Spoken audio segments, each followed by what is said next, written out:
Mídias no geral costumam ter diferentes apelos, atingindo diversos públicos e abrindo várias possibilidades, mas às vezes alguns desses conteúdos são aleatórios e dispersos, longe daquilo que você poderia esperar do padrão de determinado entretenimento. No vídeo de hoje eu separei alguns desses conteúdos para analisarmos, que variam bastante em temática e público-alvo, mantendo o quê de aleatoriedade e até certo ponto bizarrice. É importante sempre lembrar que não é porque uma mídia é aleatória que ela é ruim. Vai de você interpretar o que ela quer passar e ter a sua própria opinião.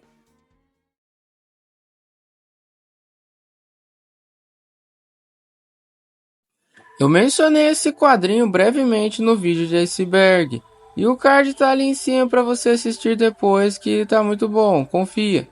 Como exemplo de como você não relacionar as adultos Seiren, pelo que você pode ver na marca d'água de capa, que utiliza os personagens de bolões para criar uma paródia mais madura e edgy, apelando para um público que se incomoda menos com comédias mais sacanas. A história é relativamente curta, passando por alguns fetiches e situações que normalmente você não espera ver com esses personagens em específico.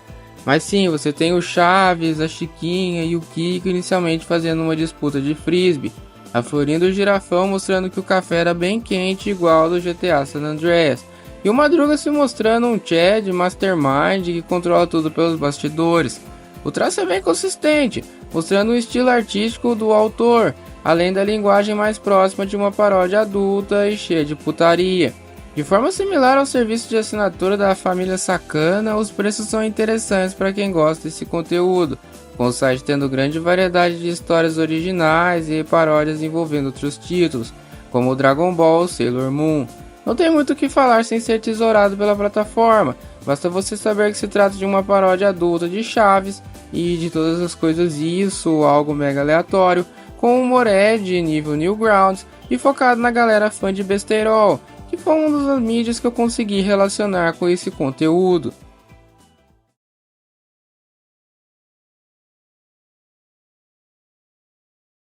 Uma copypasta é basicamente um texto meme que a galera replica a exaustão em diferentes redes sociais, como em comentários do Instagram, do YouTube e no Reddit. Um exemplo de uma copypasta que ficou bem popular por aqui era aquela do Naruto, em que todo post alguém colava aquele texto do Naruto pode ser um pouco duro às vezes, que surgia em conteúdo sem nenhuma relação. E é nesse contexto que surge a infame copypasta do Vaporeon, Pokémon que estreou na primeira geração. E sendo uma Evolution, ele possuía um bom número de fãs e era até um Pokémon legal de usar durante uma gameplay. De acordo com a Know Your Meme, em 2018 foi postado no infame VP do 4chan um texto onde o autor descrevia como o Pokémon teria uma das mais altas compatibilidades para relações entre humanos e os monstrinhos. E alô leaks da Game Freak, eu acho que sei quem escreveu isso aqui, hein? Relacionando coisas como os status do Pokémon, os golpes que aprende, por aí vai. E como a internet sempre é fã de uma coisa bizarra e uma desgraça pronta, óbvio que a copypasta se espalhou, assustando muita gente já no seu começo infame. Hey guys, did you know in terms of... E aí continua.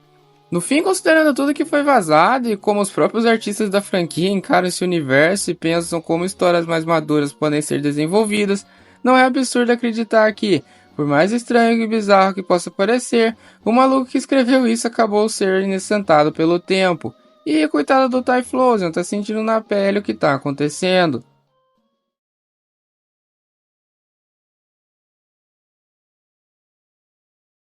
Vídeos de Stillwater se popularizaram no TikTok, nos Reels do Instagram e nos Shorts do YouTube, colocando um novo nicho de entretenimento que eu particularmente achei relativamente aleatório.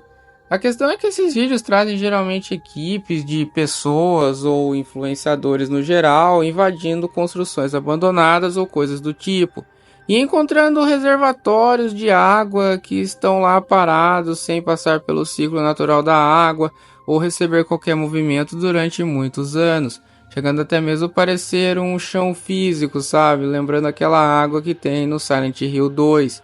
E esse tipo de conteúdo começou a chamar bastante atenção por conta dos perigos que uma água assim pode apresentar, mais especificamente a infame ameba comedora de cérebro. que é uma espécie de protozoário que pode nascer nesse tipo de água. Ela infecta então o ser humano e pouco a pouco começa a comer o seu cérebro até a pessoa morrer. E pode não parecer que, existe água parada a céu aberto também, mas essa água tem pelo menos um mínimo de movimento e passa pelo ciclo. Já a água que esse pessoal mostra está em galpões ou hospitais ou piscinas abandonadas que não contam com luz solar e nenhum tipo de ventilação ou movimento. Como eu falei, lembrando até mesmo o cimento, principalmente nessas cenas onde se jogam pedras lá. E isso acabou viralizando devido aos perigos de ter contato com uma água assim. Apesar de ser bem aleatório, ninguém pensaria que uma poça grande de água que ninguém mexe seria relativamente tão ameaçadora assim.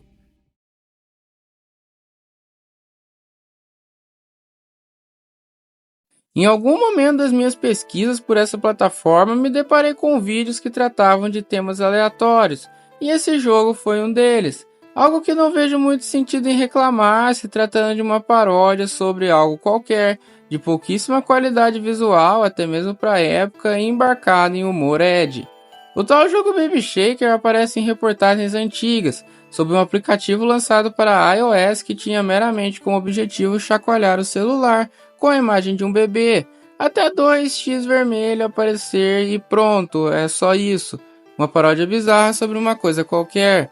Em icebergs de Lost Media, esse conteúdo costuma aparecer com certa frequência, já que esse aplicativo apareceu na Apple Store da época e depois foi removido pelo mesmo público que hoje reclama de ter lacração nas coisas, como se simplesmente abrir um aplicativo qualquer e chacoalhar seu celular feito de componentes eletrônicos fosse causar algum mal real. Comentários de 15 anos atrás no vídeo da reportagem já apresentavam opiniões assim, mostrando como pessoas lá atrás já reclamavam de gente mimizenta que não suporta nada, nem mesmo um jogo tosco precursor de Flash e com humor duvidoso. Acho interessante colocar que reclamar de algo assim, quando ninguém de verdade foi afetado, abre muitas portas para reclamações diversas relacionadas a outras mídias, fortalecendo aquele discurso que algumas têm o poder de incitar violência, coisa que não devemos admitir nunca para não ter o entretenimento mais afetado do que já é. E afinal, uma coisa não tem relação com a outra, não é porque você tinha esse aplicativo na época que algum bebê de verdade sofreu algum mal do tipo. Então podemos colocar isso mais como um episódio de histeria coletiva em uma outra época distante, relacionando com uma mídia também aleatória, sei lá, o cara acordou no dia dele e falou que ele ia programar esse jogo, e acabou saindo e tá tudo bem, no fim do dia foi só uma coisa feita virtualmente.